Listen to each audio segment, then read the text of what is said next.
Have you ever looked up at an air show and been amazed by a group of helicopters flying in perfect sync?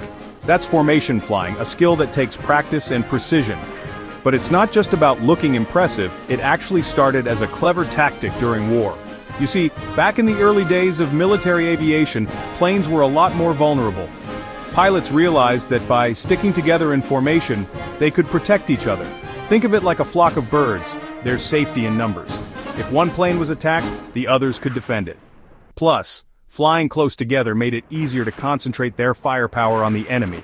It was a game changer in air combat. Today, formation flying still plays a big part in military operations. Fighter jets use it to increase their attack power and defensive capabilities, just like their predecessors did. But now, it's not just about war. Formation flying has also become a popular part of civilian aviation. You'll often see helicopters flying in formation at air shows, performing impressive aerial maneuvers in perfect harmony. It's a true display of skill and teamwork. And let's not forget about the use of formation flying in more practical applications, like search and rescue operations. Several helicopters flying together can cover a much larger search area than a single one, making them much more effective in finding and rescuing people in need. Now, before you and your pilot buddies get the exciting idea to decide to take to the skies in a breathtaking formation, it's crucial to understand that this isn't just about showing off some cool aerial maneuvers. It's a serious undertaking that demands respect, precision, and a thorough understanding of the ground rules. There are some incredibly important things to remember, procedures to follow, and a level of coordination that needs to be achieved before you even think about starting those engines. First and foremost, and I can't stress this enough, formation flying is absolutely not something you just decide to do on a whim, spurred by a sudden burst of adrenaline or a desire to impress. It requires meticulous, careful planning and seamless coordination between each and every one of the pilots involved. This isn't a solo act, it's a team performance where everyone needs to be on the same page. You need to agree on things like, and this is just the beginning, the specific formation you'll be flying in. Are you going for a classic V formation, a diamond, or something more complex? Each formation has its own set of challenges and requires a different level of skill. Then there's the altitude you'll maintain. This needs to be carefully considered, taking into account airspace regulations, terrain, and weather conditions. And crucially, who will be the lead pilot? This is a critical decision. Speaking of the lead pilot, let's delve a little deeper into their responsibilities. They play an absolutely crucial role, a pivotal role, in ensuring the safety and success of the entire formation flight.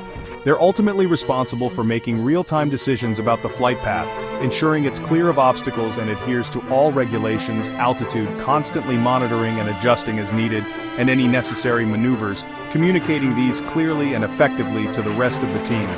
The other pilots, those skilled individuals known as wingmen, need to follow the lead pilot's instructions closely, with unwavering attention and precision. They must maintain their exact position in the formation, relative to the lead aircraft at all times. Think of it like a beautifully choreographed dance in the vast expanse of the sky, with the lead pilot gracefully leading the way, and the wingmen responding in perfect harmony. When it comes to the formations themselves, there are standard ones and non-standard ones. Understanding the difference is crucial for any aspiring pilot. We'll delve into the specifics of each, highlighting their unique characteristics and applications. Think of it as learning the fundamental building blocks of aerial teamwork. Standard formations are like the classic moves in a dance routine. They're well-defined, practiced extensively, and recognized by all pilots. They represent the established norms, the go-to arrangements for various operational scenarios. These formations are the bedrock of coordinated flight. They're designed for maximum visibility and safety, ensuring that each aircraft can be easily seen by the others and that potential hazards are minimized. The emphasis is always on maintaining a safe and predictable environment within the formation, and each pilot has a specific position to maintain. This defined role contributes to the overall stability and predictability of the formation. Every member knows their place and responsibilities. One of the most common standard formations is the echelon formation. It's a versatile arrangement used in a wide range of situations, from tactical maneuvers to search and rescue operations. Imagine a diagonal line of helicopters, each slightly behind and to the side of the one in front. This staggered arrangement allows for optimal observation and situational awareness. This formation provides excellent visibility for all pilots while also minimizing the risk of collisions.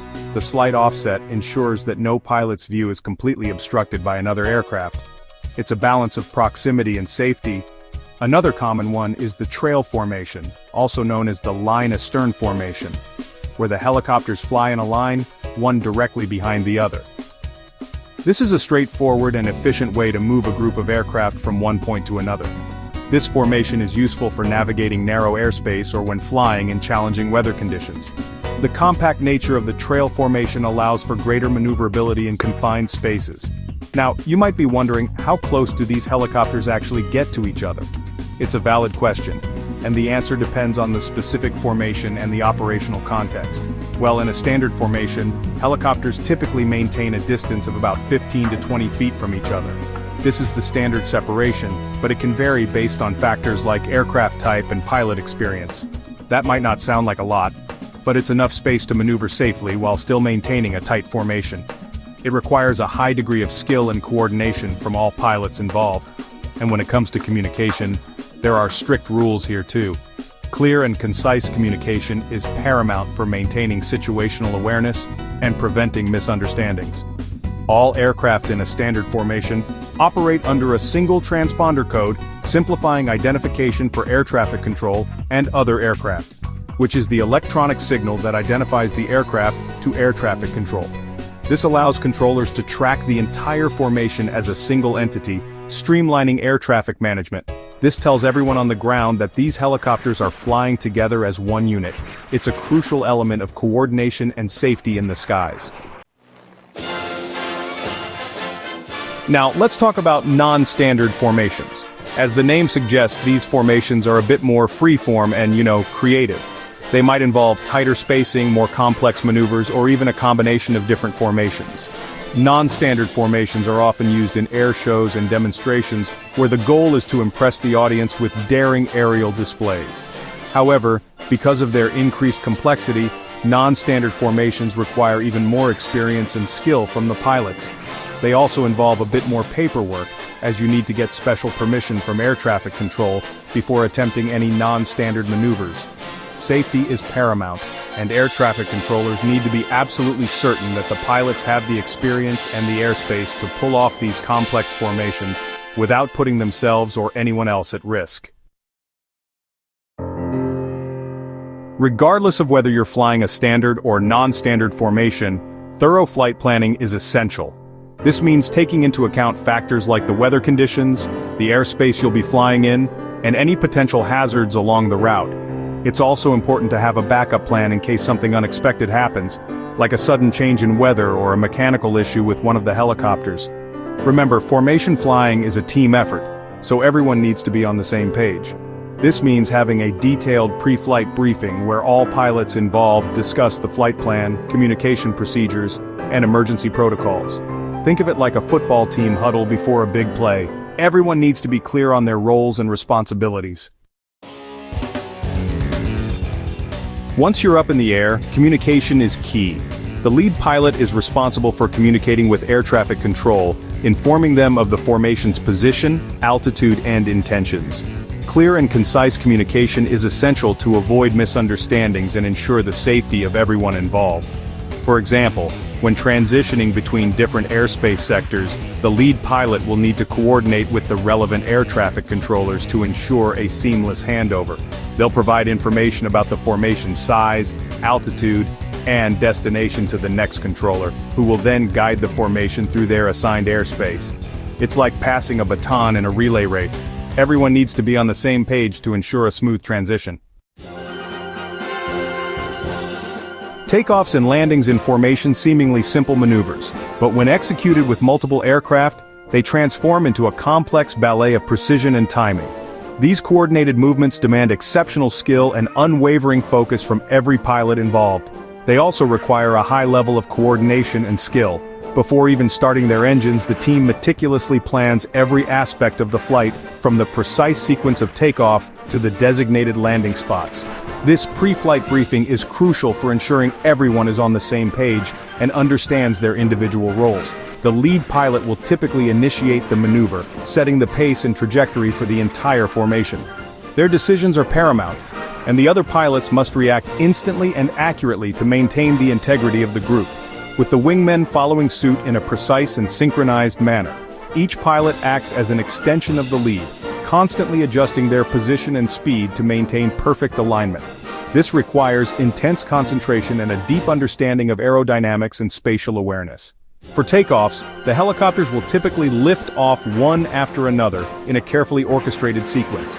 This staggered approach minimizes turbulence and ensures each aircraft has sufficient space to maneuver safely. Maintaining their formation as they gain altitude, the pilots must constantly monitor their instruments and communicate with each other to avoid any deviations from the planned flight path. Landings can be a bit trickier, demanding even greater precision and coordination, as the helicopters need to touch down in a specific order, dictated by factors such as wind conditions and available landing space, and maintain their spacing as they slow down. This requires a delicate balance of throttle control and precise maneuvering to avoid any collisions or near misses. It's like landing a group of birds on a telephone wire. It takes practice and precision to get it right. Regular training exercises and simulations are essential for honing these skills and building the necessary muscle memory. Interestingly, the specific procedures for formation takeoffs and landings can vary slightly between countries, reflecting different operational requirements and safety standards.